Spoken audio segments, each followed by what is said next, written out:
এটার জন্য তাকে অবশ্যই নাগরিকদের কাছে ক্ষমা চাইতে হবে। ইশরাককে মিসগাইড করা হয়েছে। ঢাকার অধিবাসীদের প্রতি চরম অবমাননা করে এই বক্তব্যের জন্য তাকে ক্ষমা চাওয়ার দাবি জানাচ্ছি। ইন্ধনে ইশরাকের আন্দোলন হয়েছে। এই বক্তব্যের মধ্য দিয়ে হাজার হাজার ঢাকার ভোটারদের চরম অপমান করা হয়েছে।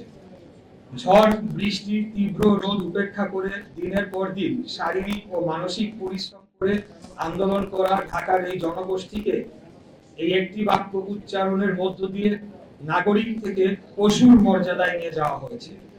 এটার জন্য তাকে অবশ্যই নাগরিকদের কাছে ক্ষমা চাইতে হবে। দ্বিতীয়, আসিফ আরেকটা ইশরাককে মিসগাইড করা হয়েছে।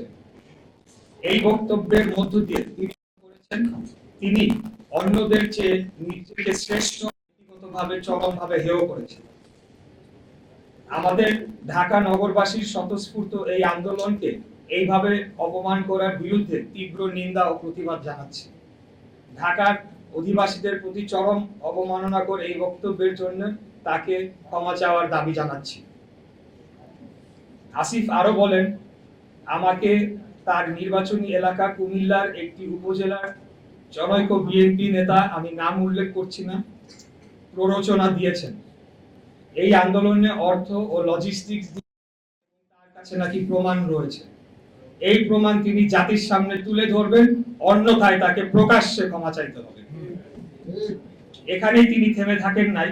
তিনি বলেছেন, বিএনপির একটি অংশের সরকারের সাথে বোঝাপড়ার দূরত্ব তৈরি হওয়ার কারণে আমাকে ব্যবহার করা হয়েছে। তিনি বিএনপির মতো ঐতিহ্যবাহী পুরনো বৃহৎ রাজনৈতিক দলকে হেয় করেছেন এবং একটি অসত্য অভিযোগ তুলেছেন।